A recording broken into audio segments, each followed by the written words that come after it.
Money FM 89.3, best of weekends.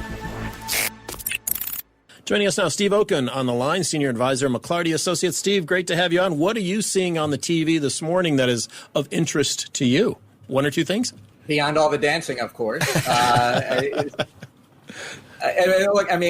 think it's patience. It's let's get every vote counted. You know the lawsuits are coming from the Trump administration. You also know that they haven't put forth any evidence whatsoever to back their lawsuits, but you want the people counting the votes to make sure they are doing everything right, everything by order, so that it will be locked up eventually when all the votes are counted. So it's, I think it's still going to be days before we get an official winner. So we're just going to have to be patient and watch the vote come in and continue to increase Biden's lead in all those key states. Steve, as a keen political observer as you are, and an election analyst, is there an element of frustration here? Because, there's that viral clip of Bernie Sanders, which now makes him look like Nostradamus, where he basically predicted what would happen every single step of the way, which is the following. Trump would take an initial lead, almost a surge, on the night of the election, and President Trump will call the election. Illegally, I'm putting in inverted commas, because he won't be declared the winner, but he'll have leads in key states. Why?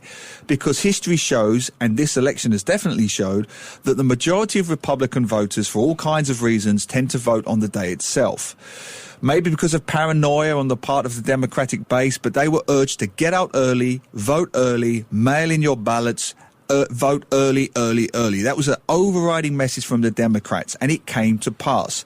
It was clear in many states, particularly Republican states, that the mail-in votes would be counted secondly, after.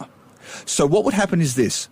The Democrats would start to see the Trump lead dissolve, and the Democrats would start to lead, as is happening now, and Trump would try to shut it down. So the point is, I was making to you, are you not a tad frustrated that maybe us in the media, the pollsters, the voters, the general public didn't see this a little earlier and didn't overreact so much either way? Look, it didn't take Nostradamus to figure out this was going to happen. Exactly. Right? Donald Trump said he was going to do this. And this what we call the blue shift, if you're, in political science terms, where the Democrats vote later in the mail-in process. That has been well documented. It happened in 2018 in the Senate race in Arizona, where the Republican was up early, but 2-3 days later, the mail-in ballots come in. The Democrat goes ahead and the Republican concedes, and no issue whatsoever. So we all knew this was going to happen. We knew it was going to be exacerbated this time because Donald Trump told Republicans, don't trust the mail. The mail is fraud. Mail-in ballots are fraud. You have to vote in person. So the blue shift we knew was going to be even greater this time. Donald Trump said he wasn't going to concede or accept any result in which he lost. So no surprises whatsoever. And I think you don't see any, you don't see Joe Biden or the Biden campaign. You're just saying, look, let the process work. It's working. The votes are getting counted. Everybody just calm down, and we are confident at the end of the day we're going to win. And that's what the Biden campaign's saying, and you have to take them at their word that that's what's going to happen. Talking with Steve Okun, the Senior Advisor at Mclarty Associates here on Money FM Weekend Morning. Steve, we at the same time that we're seeing 27,000 votes up for Biden in Pennsylvania, we've also seen him just lose about 6,000, 7,000 votes in Arizona in the count. So it's now 36,000 to 29,000, more or less, in Arizona. So, over the past hour, now it's gone from 36,000 to now 29,000 for Biden in Arizona. Let me make that clear. This is going to be a seesaw for a while, even though we are expecting many of those mail-in votes to favor the Democrats. But as you try to explain this to folks watching around, you just mentioned, I think very clearly, hey, we just got to sit back and relax. When might we actually get some kind of indication? I mean, everything's trending Biden, but we don't know exactly for sure. Biden is supposed to come out and speak supposedly in the coming hours or hour or something. We're not really sure when. How do we explain this to folks that are just trying to get a handle on when we're finally going to see some result? Well, there are two things to keep in mind. One is that, Joe Biden had many different paths to 270. As Neil mentioned, that's the magic number. So Joe Biden has many different paths to 270. Donald Trump only has one, and it was very narrow. So even if Arizona goes the other way, and look, it might, because you count all the votes, right? And even if it went all the other way, it wouldn't matter if Pennsylvania goes for Biden. And it wouldn't matter if Georgia and Nevada collectively go for Biden, even if Pennsylvania and Arizona didn't. So Joe Biden has many paths to victory. All of he's ahead in all four of those states. So you would expect that when all the votes are counted, he's going to be ahead. So, I think that's the message the Democrats are giving. Don't get worried, but at the same time, be vigilant, because Donald Trump telegraphed, months ago exactly what he was going to do. The Democrats have a twice as large of a legal team for voter protection than they had in 2016. All of the states knew this was coming, so they were going to make sure they did everything the right way to be able to rebut any claim without evidence that the Republicans or the Trump campaign would come up with. So, I think that's, be vigilant. Don't just, sit back and relax. Be vigilant. But everything was well prepared for. And by Inauguration Day, Joe Biden is going to get sworn in, assuming the votes go where we all think they're going to go. And when the Electoral College hits, in December, they will vote for him. So you got to let the legal process play out, including the recounts, which are coming, and certainly in Georgia. Steve, several legal challenges have already been posed by the Trump legal team. Some have been thrown out already. Others are ongoing. We know that Georgia will have a recount. Is this where a difference could come in Trump's favor if we go into recount mode? The only would matter if there were enough votes that would have to switch or get thrown out. And like in a state like Pennsylvania, where is my understanding is, Pennsylvania said this time we're going to allow votes to come in up to 3 days after Election Day, so long as they were postmarked on Election Day. Those votes haven't even been tallied yet in the public findings for either Biden or Trump. So the Pennsylvania numbers may be an undercount right now. And I think if you look back in history, and the Associated Press has never called a race that they've gotten wrong. And so the Associated Press has called 264 for Biden. Now Nevada, where he's pretty far ahead, would be 270. And then the recounts, you let them happen if they're allowed under state law. Georgia is one of those for sure, because it is so close. You let it go forward. So let the legal process play out. Be confident in what the results are going to be. Steve, sorry, just getting a question in from Manisha Tank, who, of course, our weekday host on The Breakfast Huddle with Elliot Danker. And she's asking, how much of a lead would the Associated Press need to declare a winner? Do you know what that looks like? Because there is some controversy on that, because they've called Arizona, haven't they, very early in the week. But other news agencies such as The Guardian keeps arguing why they haven't. Right. And as that lead decreases day by day, it does look like a very early call, Steve. Yeah. Well, the Associated Press looks at everything, right? They look at where the statistical analysis is in terms of where the votes have come in, how many votes are out there, where are they coming from, what are the registrations, if they're mail-in ballots, how many were requested by Democrats and returned. Now, you don't know if a mail-in ballot was requested by a Democrat and returned by a Democrat, that's 100% a Biden vote. Maybe this Democrat decided to vote for Trump, but you have a pretty good idea of what that percentage is. And if a mail ballot was requested by a Republican returned, you have a pretty good idea it's going to be a Trump vote. They look at all of those things, and when they have a level of confidence, they will call the state. And they have never, as I understand it, they've never gotten it wrong where they've called the state prematurely, because they are nonpartisan and they look at everything before they do that call. So we should have confidence. Like, they could get it wrong. And even if they did get Arizona wrong this time, you still have, because of Biden's past, Pennsylvania, Georgia, Nevada, all to work with.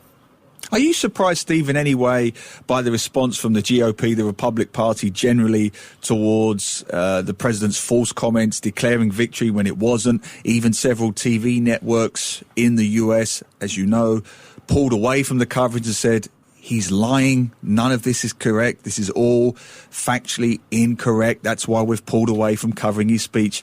And yet, with the vague exception of, former New Jersey Governor Chris Christie, who mildly criticized some of his more inflammatory comments, no one really in the Republican Party has stood up and said, don't do this, don't call fraud, don't question the democratic process of the United States in the way that you are. Is this simplistically Republicans protecting their jobs? Or is there something deeper here, Steve, that Trumpism, in whatever way, shape or form, is here to stay now within the Republican Party?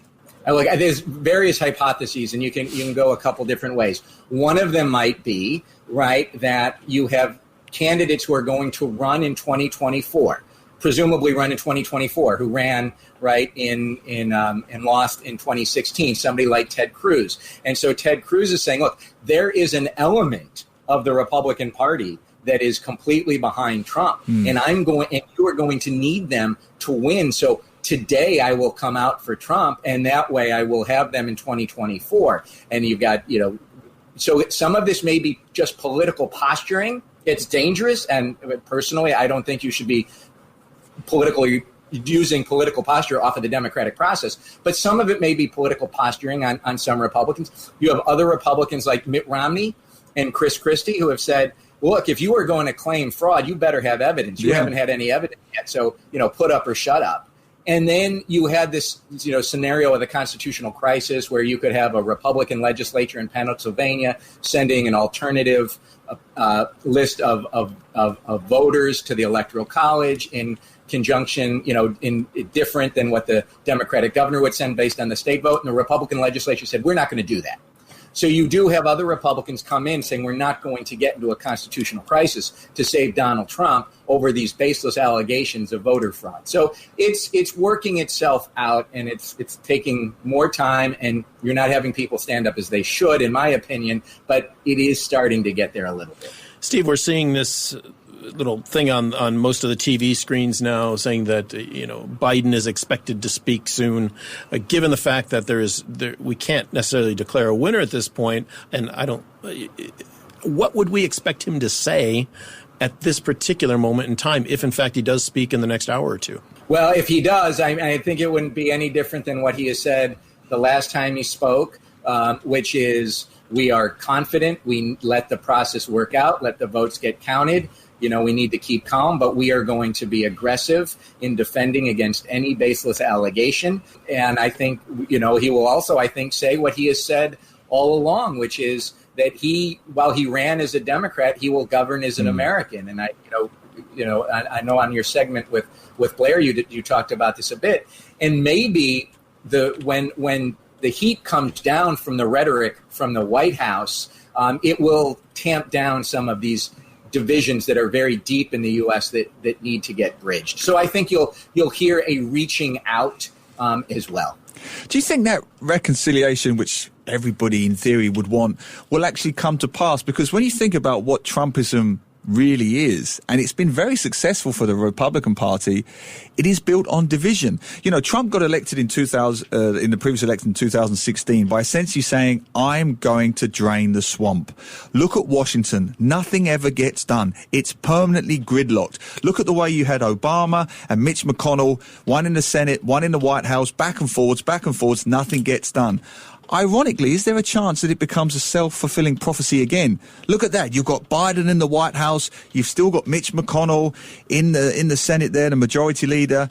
Gridlock. Nothing gets done. We need the swamp to be drained again. Fast forward, 2024, you get Trumpism again in another incarnation. Is it a possibility that self-fulfilling prophecy could come to pass again? Well, I would argue it hasn't been successful because you've got presuming he loses, he's a one-term president. Which we must add, it would be the first time in 28 years to remove an incumbent, yeah. So you've got a one-term president, and you've got the Democrats have kept the House. They didn't get the Senate back yet, although you have a runoff in Georgia. It's possible, not likely, but possible the Democrats could still capture the Senate. So I don't think you can say Trumpism is successful as a political movement. There have been things that Donald Trump has done. Certainly when you want to talk about a conservative majority on the Supreme Court, if you want to talk about a rollback on regulations, especially environmental ones, if you want to talk about a tax cut that piled up the deficit, you could talk about that one too. But he's accomplished a lot. Doesn't mean what he accomplished most of the country likes, because he would have gotten a second term had they liked it. So I don't think that Trumpism has been successful, or else he would have gotten that second term. But to be fair, I mean, he's nearly half the vote is going to him, right? I mean, when you've got 68 million people versus 70 plus million people voting. He'll have over 70. Yeah, I mean, that is still a pretty striking mandate from half of the electorate, is it not? He got 47-ish, right? 47 more or less percent of the vote. He is no Republican, has gotten 50% or more of the vote in the last 5 who have run. So the Republican Party is a minority party. It's a significant, of course, I'm talking 47, 48%, 46, depending on the year, but It is a minority party. The Republican Party, if it wants to govern as a majority party across the country, it is going to have to change. It can get to 47% running as Donald Trump ran. It can't get to above 50. And that's what the Republican Party is going to have to figure out. And Neil, back to what's going to happen in 2024. Let's see what a Biden administration accomplishes. Does a Biden administration begin to have some type of compromise? And are the Republicans willing to compromise a bit? That is what's going to have to happen. I'm hopeful that because of the dire economic situation we are in the United States, because nothing has been done when it comes to providing a stimulus that is much needed due to the pandemic, that maybe a President Biden can work with Mitch McConnell to get that to happen. I just got one query, Steve. Whatever happens, let's assume, based upon the leads, not every vote has been counted, but we end up with a Biden administration. We've still got a couple of months. January the 20th is inauguration date. We've still got 2.5 months of a coronavirus that is now taking 112,000 cases a day, I think, now in the US. 1,200 deaths a day is the latest report. What happens in the next couple of months with an administration in flux dealing with the worst global pandemic in a century? Well, why would you expect this administration to do anything different in the next 2 months than it's done in the past 2 months? And it could even get worse, all right? I mean, you could have, Dr. Fauci getting fired, which Donald Trump said it's something he might consider doing. So you may even have less of a federal response. Hopefully, what's happening with Operation Warp Speed will continue without any presidential or White House leadership, that the drug companies are going to be doing what they need to do to get the vaccine.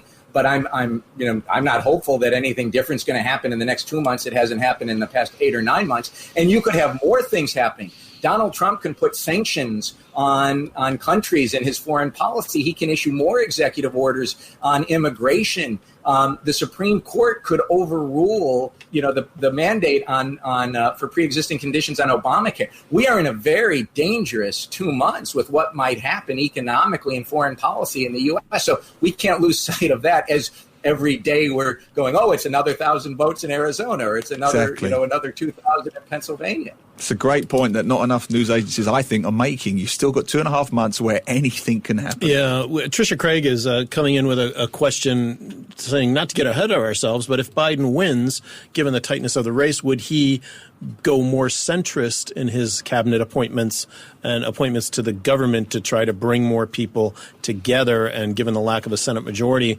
would that deepen the split in the Democratic Party? Well, I think you have to look at that Joe Biden is going to have a very diverse cabinet. So it is going to be diverse in the types of people that he brings in. It is going to be diverse in the types of Democrats that he brings in from different spectrums. So all of that obviously is getting thought of now by the transition team. But all the different pieces come into play. When one piece gets set, then you have to figure out how is that move the next piece. The Senate is going to be unknown until January 5th, I think, when the Georgia Senate runoff is going to be. So that is going to have a difference. But I don't think that the question will be, what is Nancy Pelosi going to do with her House majority? You've got a lot of issues in the House right now where the more moderate Democrats have said, look, all of this rhetoric on defund the police have hurt us. We lost seats in the House when Joe Biden won on the top of the ticket. That shouldn't have happened. And so you're going to have internal debates in a Biden administration, in the House and in the Senate. It is going to be a period in flux for both the Democrats and the Republicans. And just for fun, Steve, finally, to wrap this up, because we're speculating anyway, Harris 2024, Trump 2024, or Trump Jr. 2024, what are the odds? Oh, really, Neil? Are you really going to go there? People are saying it already. Don't joke. People are saying it already. Trump or Trump Jr. 2024. What are we talking about here, Steve? Are you referring to Donald or Ivanka? You tell me. At this point, you tell me. You're going to see a battle like you've never seen in the Republican Party. What did the Democrats do this time? The Democrats said, we need to coalesce behind one candidate early, whoever that may be, because we need to make sure that we pick somebody who can beat Trump. And that happened, as Joe Biden very early, the Democrats got behind.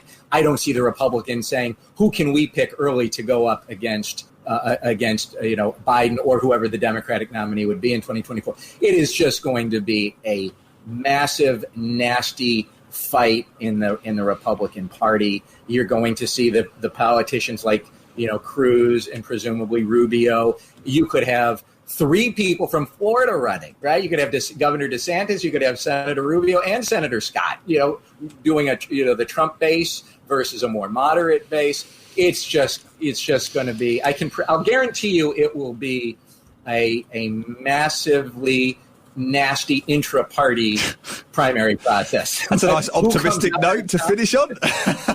Well, you brought it up, Neil. You brought up the 4 years later question, so that's the way to. Steve Okun, of course, thanks for being on with us. You'll be on with us again tomorrow. Maybe we'll have more information to impart based on numbers and how it's all looking there. In the meantime, thanks, Steve. Great being with both of you.